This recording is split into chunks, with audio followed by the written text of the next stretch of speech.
नमस्कार, देश न्यूज में आपका स्वागत है और मैं हूं आपके साथ स्नेहा और आप देख रहे हैं हमारा खास कार्यक्रम इलाज का इलाज। अक्सर हम इलाज के इस खास कार्यक्रम में आपके सामने लेकर आते हैं कुछ ऐसी लापरवाही जो डॉक्टर या फिर अस्पताल द्वारा की जा रही हो, और आज भी हम एक ऐसा ही मामला लेकर सामने आए हैं जो कि झारखंड का है। झारखंड के खूंटी सदर अस्पताल में डॉक्टरों की लापरवाही का एक बड़ा मामला सामने आया है। यहाँ सिजेरियन डिलीवरी के बाद डॉक्टरों ने एक महिला के पेट में कपड़ा छोड़ दिया। बाद में दर्द से वो महिला परेशान रही और उसको अनदेखा भी किया गया। आखिरकार टीएमएच जमशेदपुर में इसका खुलासा हुआ तो एक बड़ा ऑपरेशन कर कपड़े को बाहर निकाला गया। महिला को अधिक सावधानी बरतने की सलाह दी गई है। डीसी ने इस मामले को गंभीरता से लेते हुए एसडीएम अनिकेत सचान के नेतृत्व में जांच के लिए टीम गठित की है। टीम पूरे मामले की जांच में जुटी हुई है और इस संबंध में civil surgeon doctor Nageshwar Manjhi से पूछे जाने पर उन्होंने बताया कि ये मामला अभी उनके पास नहीं आया है। भुक्तभोगियों की शिकायत पर डीसी ने मामले की जांच के आदेश दिए हैं और मामले के संबंध में पीड़िता के प्रति रितेश कुमार गुप्ता ने बताया है कि 29 नवंबर को प्रसव पीड़ा शुरू होने पर वह अपनी पत्नी को लेकर सदर अस्पताल परिसर में मातृ शिशु अस्पताल पहुंचे। यहां भर्ती करने के बाद मात्र 3 घंटे के अंदर अस्पताल में मौजूदा डॉक्टर रेखा कुमारी ने उनकी पत्नी का सिजेरियन द्वारा प्रसव डिलीवरी करा दी और उसके बाद नवजात बच्ची की हालत ठीक नहीं होने के कारण स्वजन प्रसूता को अस्पताल में ही छोड़कर नवजात बच्ची को रांची ले गए। इधर अस्पताल में भर्ती रहने के दौरान उसकी पत्नी को 3-4 दिनों बाद फिर से पेट में दर्द शुरू हुआ, परंतु डॉक्टरों ने ठीक हो जाएगा कहकर इसको टालते हुए डॉक्टर्स नजर आए और उस महिला को वहां से डिस्चार्ज कर दिया। अस्पताल से डिस्चार्ज होने के बाद भी जब महिला का पेट दर्द कम नहीं हुआ बल्कि बढ़ता ही गया तो उसे रांची ले गए। अब रांची में चिकित्सकों से दिखवाया और विभिन्न अस्पतालों में कई बार अल्ट्रासाउंड करने के बाद भी पेट दर्द के कारणों का पता नहीं चल पाया। चिकित्सक एक ही बात कह रहे थे कि पेट के अंदर खून जम गया है जो इंजेक्शन से ठीक हो जाएगा। इधर महिला की हालत ठीक नहीं हो रही थी बल्कि दिन पर दिन दर्द और बढ़ता जा रहा था। महिला की हालत में कोई सुधार नहीं देखा जा रहा था और यहाँ पर महिला के परिवार वाले भी परेशान होते नजर आ रहे थे। जमशेदपुर ले गए। जमशेदपुर में भी एमआरआई करवाने के बाद ये खुलासा हुआ कि महिला के पेट में कपड़ा है और उसके बाद टीएमएच में 30 दिसंबर को महिला का फिर से ऑपरेशन किया गया। तब उसके पेट के अंदर से लगभग 20 गुने और 30 सेंटीमीटर का कपड़ा निकाला गया। फिलहाल महिला को डिस्चार्ज कर दिया गया है, लेकिन 6 महीने तक विशेष सावधानी बरतने के लिए कहा गया है और ये भी कहा गया है कि कुछ दिनों के अंतराल में ड्रेसिंग करनी होगी और दवा भी लगातार चलती रहेगी। स्थिति में यहाँ पर परिवार वाले पूरी कहानी उनको पता है, लेकिन उसके बावजूद सही अस्पताल में लोग जाते हैं, सरकारी अस्पताल में भी जाते हैं, लेकिन सही होने के लिए, सही इलाज के लिए जाते हैं। लेकिन यहाँ पर एक डिलीवरी के चलते कितने दिनों तक इस महिला को दवा लेनी होगी, साथ ही साथ कुछ ड्रेसिंग भी होगी, यानी कि अब पूरा परिवार इस झंझट में लिप्त नजर आएगा। और लापरवाही किसकी?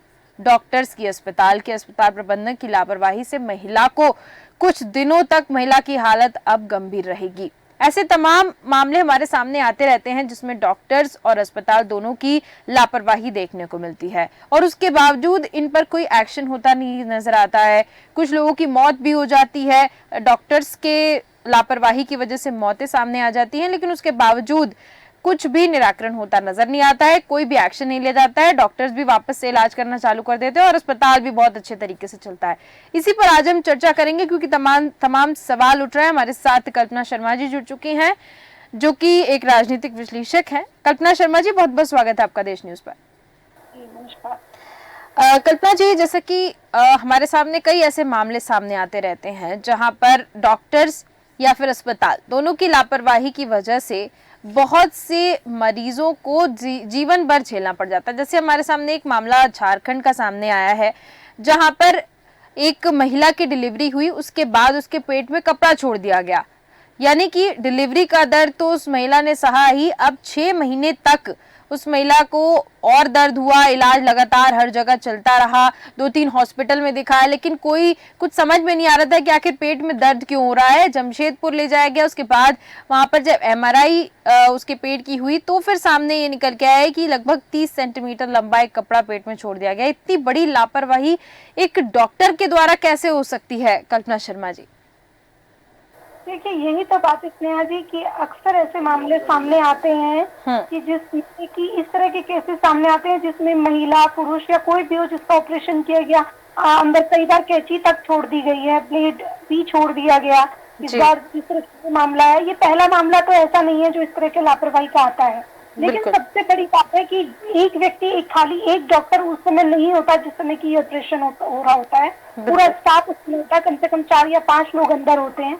ऐसे में इतनी बड़ी लापरवाही कैसे हो जाती है? तो इसको लेकर के हमारी सरकार, सबसे बड़ी बात यह है कि जब तक कठोर नियम कानून नहीं बनेगा तब तक मुझे ऐसा लगता है कि डॉक्टर्स भी लापरवाही कर जाते हैं। क्योंकि देखिए, अगर इसका नियम देखा जाए तो खाली 2 साल की सजा है। लापरवाही डॉक्टर की अगर आती है या अस्पताल की लापरवाही आती है तो सिर्फ 2 साल की सजा का प्रावधान है, और उसका भी इतना लंबा प्रोसेस हो जाता है कि व्यक्ति को सजा मिलने में बहुत लंबा टाइम लगता है। और परिवार वाले भी थक हार के बैठ जाते हैं, अपने परिवार की मौत का जो दुख है उसको झेल लेते हैं, क्योंकि मालूम है कि बहुत लंबा, और 2 साल की सजा होती क्या है, लापरवाही बहुत लंबे इंतजार के बाद अगर मिली भी तो ये वाला है कि इसमें, क्योंकि डॉक्टर कहीं ना कहीं किसी न किसी बहाने से इस तरह के केसेस में बच जाते हैं। तो जब तक कानून नहीं होगा, जब तक कि परिवार के किसी सदस्य मॉनिटरिंग नहीं होगी, वहां पर वीडियोग्राफी नहीं होगी, जहाँ पे ऑपरेशन हो रहा है उस जगह की वीडियोग्राफी होनी बहुत जरूरी है, ताकि एक एक तक पे काम किया जा सके। और परिवारजन जो है, जिस सदस्य, जिस परिवार के व्यक्ति की सर्जरी की जा रही है, उस व्यक्ति का वहाँ होना जरूरी होना चाहिए, ताकि इस तरह की अगर कोई लापरवाही होती है तो वो तुरंत ऑब्जेक्शन उठा सके। कई बार आपने देखा स्नेहा जी, ऐसे भी मामले आते हैं कि पेशेंट के साथ बहुत बदसलूकी की जाती है, थिएटर में की जाती है, बच्चे को डांटा मारने तक के वीडियो आए हैं। तो कहीं न कहीं जब इस तरह के केसेस सामने आते हैं, सिस्टर्स का व्यवहार कई बार बहुत रूड होता है, वो दिन भर की अपनी फ्रस्ट्रेशन उस पेशेंट पे निकाल देती है जो बेसुध अवस्था में है। तो ऐसे बहुत सारे मामले सामने आए हैं। इन सारी चीजों को लेकर के जरूर बहुत जरूरी है कि एक उसकी वीडियोग्राफी जब वहाँ पे व्यक्ति है उसका होना चाहिए, और जगह जगह कैमरे लगने चाहिए, और डॉक्टर्स को और उस हॉस्पिटल की पूरी रेस्पॉन्सिबिलिटी होनी चाहिए, क्योंकि जान की कोई कीमत नहीं हो सकती। आप पैसों में अगर उसे तोड़ना चाहते हैं तो उसकी कीमत नहीं हो सकती। स्नेहा जी, बिल्कुल आपने सही कहा। कल्पना जी, जैसे कि हम बात कर रहे हैं यहाँ पर अस्पतालों की, भारत देश को अगर हम अलग करें और बाहरी देशों में जाएं अगर, तो बाहरी देशों के जो सरकारी अस्पताल होते हैं वो बेहद अच्छे होते हैं, वहाँ के डॉक्टर्स वेल एजुकेटेड, साथ ही साथ वहाँ जो इक्विपमेंट्स होते हैं सर्जरी के, या फिर जो सर्जन होते हैं, या कुल मिलाकर अगर हम अस्पताल और डॉक्टर्स की बात करें तो बहुत अच्छी व्यवस्था देखने को मिलती है अगर हम प्राइवेट अस्पताल से कंपेयर करें तो। लेकिन भारत की स्थिति ठीक विपरीत नजर आ रही है। हालांकि सरकारी अस्पतालों के लिए कई फंड्स भी आते हैं, उनको मेंटेन करने के लिए सरकार की तरफ से पैसे भी दिए जाते हैं, लेकिन उसके बावजूद सरकारी अस्पतालों की हालत जो है वो बेहद खराब नजर आ रही है। चाहे हम डॉक्टर्स की यहाँ पर बात करें या फिर अस्पतालों की बात करें, सरकारी अस्पताल में लोग अब जाने से डर रहे हैं कि कहीं गलत इलाज न मिल जाए। यानी कि जो डॉक्टर्स जो तैयारी करके और डॉक्टर्स बन रहे हैं, MBBS कर रहे, इतने सालों से पढ़ाई कर रहे हैं और सरकारी अस्पताल में जाने के लिए संघर्ष करते हैं जो डॉक्टर्स, अब उन पे ही विश्वास नहीं रहा है इस देश की जनता को। इसलिए जी आप इसमें सरकारी नहीं प्राइवेट की भी बात ले लीजिए, मैं दोनों ही हॉस्पिटलों को सेम कैटेगरी में रखती हूँ। उसका कारण ये है कि कहीं ना कहीं एक पैसे से लूट रहा है, और आपको ना चाहते हुए भी आपके उन चीजों की सर्जरी कर रहा है जिसका इलाज सिर्फ दवाइयों से किया जा सकता है। प्राइवेट हॉस्पिटल कमाई का जरिया बन गए हैं। सरकारी हॉस्पिटलों में डेट का इतनी लंबी डेट मिल जाती है कि व्यक्ति एक डेट से दूसरी डेट में अपने आप को दिखाने के नाम से ही दम तोड़ देता है। तो कहीं ना कहीं अगर आप ओवरऑल चिकित्सा उसकी बात करें तो मुझे ऐसा लगता है प्राइवेट और सरकारी दोनों ही सेक्टर में सेम कंडीशन है। लेकिन सरकारी हॉस्पिटल्स की जो स्थितियां हैं वहाँ पर कई बार ऐसे भी मामले सामने आए जिसमें कि हॉस्पिटल्स को अगर मशीनरी की जरूरत है, कोई इक्विपमेंट की जरूरत है, उसका वो बार आगे भेज रहे हैं कि हमको ये चीजें चाहिए, लेकिन हॉस्पिटल्स में अवेलेबल ही नहीं है। तो बाहर से वो सारी चीजें खरीदनी पड़ रही है पेशेंट को।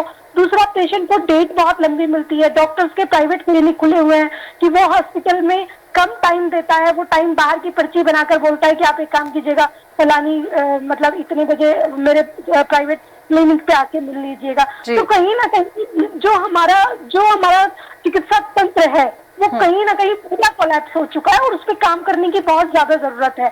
जो डॉक्टर बनता है, क्योंकि देखिए डॉक्टर बनने के लिए जो फीस है वो बहुत ज्यादा है। सिंपल सी बात है, आसानी से एडमिशन मिलता ही नहीं। तो जब कोई व्यक्ति करोड़ों रुपए लगा के डॉक्टर बनता है तो वो कोशिश ये करता है कि वो जितने से जल्दी हो सके वो सारा पैसा निकाल ले। तो वो सरकारी उसमें जाना भी नहीं चाहता। अच्छे डॉक्टर की सरकारी विभागों में कमी होने का एक सबसे बड़ा कारण ये है कि क्योंकि सैलरी बहुत लिमिटेड है और उन्होंने कई करोड़ों रुपए अपने उसमें लगा चुके हैं, तो वो पैसा निकालने के चक्कर में सरकारी सेक्टर से ज्यादा प्राइवेट पे भरोसा करते हैं। तो बहुत आवश्यक, एक तो हमारी मेडिकल जो पढ़ाई है उसकी फीस कम कर दी जाए ताकि हर घर का बच्चा वहाँ पे अगर इंटरेस्ट ले रहा है वो पढ़ सके और पढ़ के उन सारी ग्रामीण क्षेत्रों में जाके, शहरी क्षेत्रों में जाके, उन सारी छोटी छोटी जगह में जाके काम कर सके।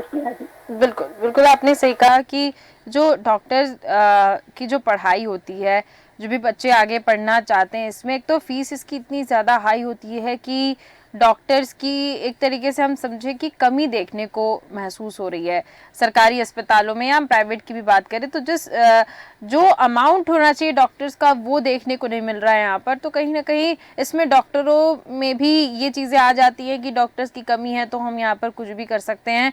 और सबसे बड़ी बात कल्पना शर्मा जी यहाँ पर ये देखने को मिल रही है कि सरकारी अस्पताल और प्राइवेट, आपने बिल्कुल सही कहा कि दोनों में लापरवाही। प्राइवेट में सिर्फ इतना अंतर है कि अगर क्योंकि जाहिर तौर पर ज़्यादा पैसा लगता है तो वहाँ पर पैसे वाले लोग ही जाते हैं, लेकिन वहाँ पर एक चीज़ रहती है कि आपको भले पैसा आपका लग रहा है, आपको पूरा लूट लिया जाता है, लेकिन इलाज जो है वो सही तरीके का मिल जाता है। हालांकि पैसा बहुत लगता है, एक normal medium lower middle class family afford भी नहीं कर सकती है प्राइवेट हॉस्पिटल्स को, ऐसी हालत हो गई है। लेकिन अगर हम वही बात करें सरकारी अस्पताल की और इससे जुड़े कानूनों की, अगर नियमों की बात करें तो मान लीजिए अगर किसी महिला की या किसी भी व्यक्ति की या बच्चे की अगर मृत्यु होती है डॉक्टर्स की लापरवाही के चलते, इलाज के दौरान अगर मौत हो रही है लापरवाही के चलते, तो इस पर एक कॉन्ट्ररी आ जाता है, यानी कि इसका ऑपोजिट आ जाता है कि इस पर एक कानून है कि अगर कोई इलाज के दौरान अगर मौत हो रही है तो उसको ये माना जाता है कि व्यक्ति में कुछ ना कुछ ऐसी कमी होगी उसकी बीमारी की वजह से या उसका जो बीमारी का आखिरी स्टेज है वहां तक पहुंच गया था, तो इसमें डॉक्टर्स को लापरवाह नहीं माना जाता है। यानी कि एक तरीके से आप समझिए कि डॉक्टर्स को बचाने के लिए भी बहुत सी चीजें यहाँ पर की गई हैं। करेंगे कि उस व्यक्ति की मौत लापरवाही से हुई है या उसकी एक स्वाभाविक मौत है, ये प्रूफ करने के लिए डॉक्टर ही के पास जाना पड़ेगा आपको। तो सिंपल सी बात है, जब डॉक्टर अपने बचाव के लिए सबसे पहला काम ये करता है कि आपसे एक फॉर्म पे साइन करा लेता है, तो उसके बाद सारी अपॉर्चुनिटी आपके पास से तो हाथ से वैसे ही निकल जाती है। किसी भी व्यक्ति से जब वो ऑपरेशन थिएटर के अंदर कदम रखता है या हॉस्पिटल के अंदर, सबसे पहले उससे साइन करा लिया जाता है कि इस व्यक्ति के अगर कोई भी वो आती है तो उसके लिए उसका मतलब हॉस्पिटल जिम्मेदार नहीं होगा। ऐसी स्थिति में जब कभी भी आप देखिए सबसे प्लस पॉइंट हॉस्पिटल्स और डॉक्टर्स के पास ये वाला होता है जिसके बेस पे वो अपने आप को सुरक्षित महसूस करता है। लेकिन इसी का खामियाजा उठाते हैं वो परिवार वाले जिन्होंने बहुत विश्वास करके उस हॉस्पिटल में अपने पेशेंट को एडमिट करा था और बहुत उनको उम्मीद थी कि यहाँ से वो ठीक होके लौटेगा। मेरे परिचित में ऐसे कई लोग मेरे सामने आए जिनको बहुत छोटी सी बीमारी थी और कुछ दिनों के अंदर वो हॉस्पिटल गए, वापस ही नहीं आए।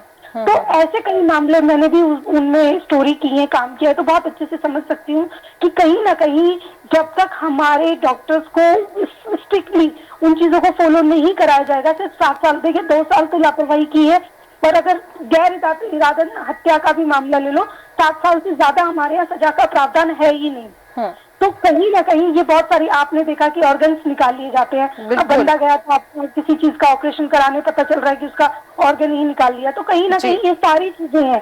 तो जब तक ये इन सारी चीजों को स्ट्रिक्टली इन सारे नियमों में नहीं लाया जाएगा, सरकार उस पर अवेयर नहीं होगी और व्यक्तियों को अवेयर करेगी कि जरा सी लापरवाही कहीं आपको देखने को मिलती है, आप तुरंत हमें कॉल कीजिए, उसका तुरंत समाधान निकलेगा। जब तक चिकित्सा विभाग को लेकर के सरकारें सजग नहीं होंगी, तब तक इस तरह के केसेस आए दिन बढ़ते रहेंगे। जी बिल्कुल बिल्कुल, आपने सही कहा कि चिकित्सा विभाग को यहाँ पर अलर्ट रहने की बहुत ज्यादा जरूरत है, आवश्यकता है।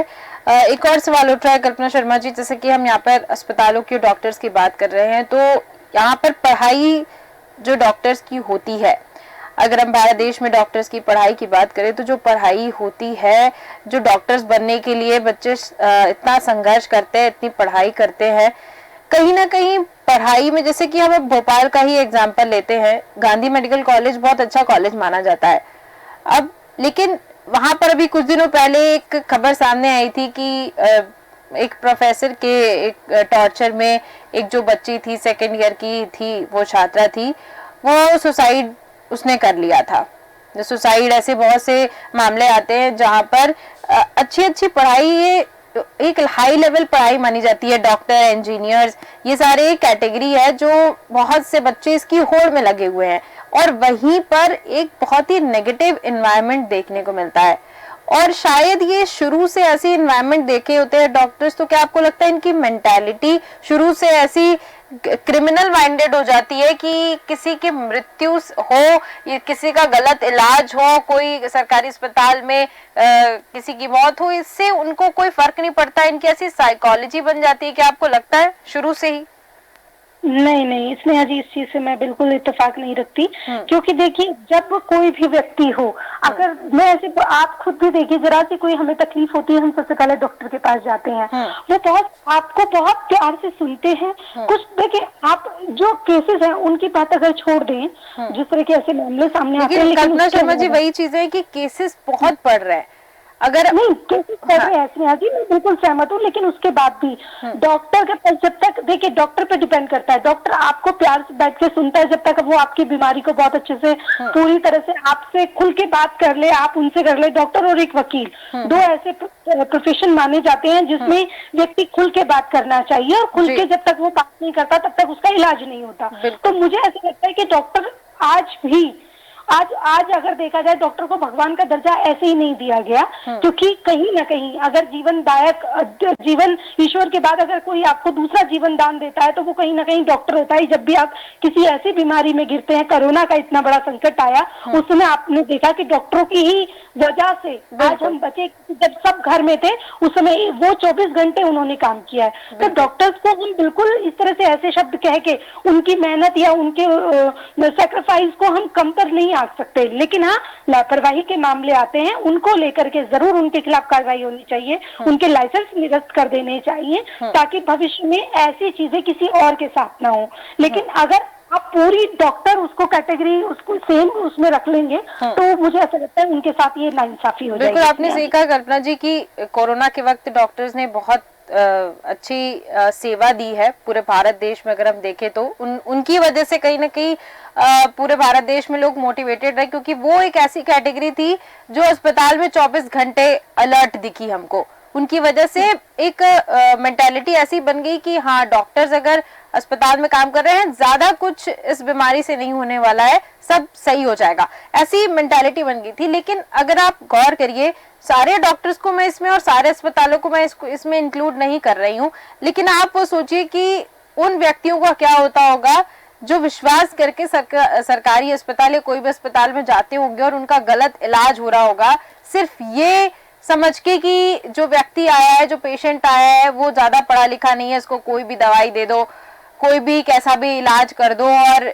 इससे पैसे भी वसूल लो, और कुछ भी उसके साथ होता नजर आता है। उन डॉक्टर्स के खिलाफ, अगर अस्पताल के खिलाफ कुछ हो नहीं रहा है, अगर कोई एक्शन नहीं हो रहा है, तो आप सोचिए कि भारत देश की जनता कितने बड़े धोखे में है।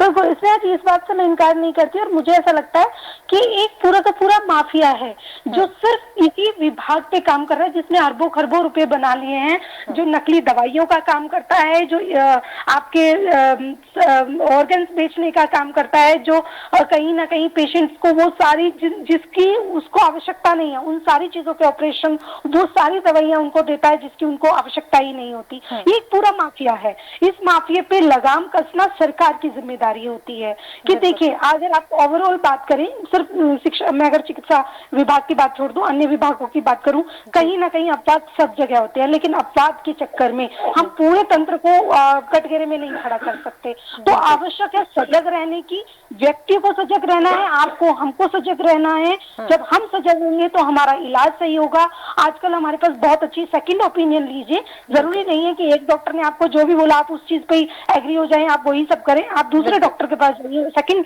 ओपिनियन बहुत मैटर करता है। जब तक आप सेकंड ओपिनियन ना ले तब तक मुझे ऐसा लगता है कि आपको बचना चाहिए किसी मेजर सर्जरी या मेजर किसी उससे। बिल्कुल बिल्कुल, आपने सही कहा। हाँ जी जी बिल्कुल, आपने सही कहा कि हमको खुद अवेयर रहना चाहिए और खुद अवेयर रहते हुए हमको पता होना चाहिए क्या हमारे लिए सही है क्या गलत है। बहुत बहुत धन्यवाद कल्पना जी हमारे साथ जुड़ने के लिए और इस पर तमाम जानकारी देने के लिए, चर्चा करने के लिए।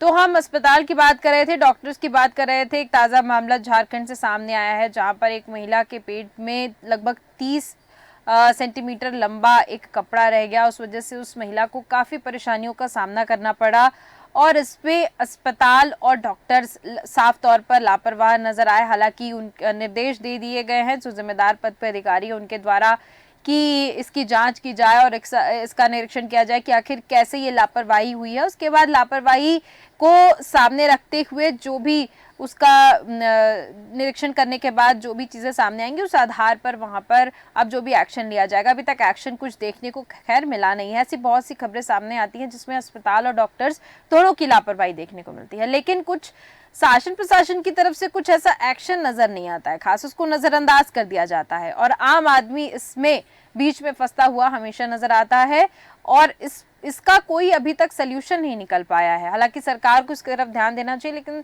सरकार ध्यान नहीं देती है, तभी ये नजरअंदाजगी देखने को मिलती है और यही एक ऐसा सामने मामला आया है। अब इसमें ये देखना होगा कि इस मामले में किस तरीके से सजा मिलती है, क्योंकि डॉक्टर्स की लापरवाही तो सामने है, अब डॉक्टर्स को क्या सजा दी जाती है ये देखने वाली बात होगी। तो फिलहाल के हमारे इस खास कार्यक्रम में सिर्फ इतना ही। देखते रहिए देश न्यूज। नमस्कार।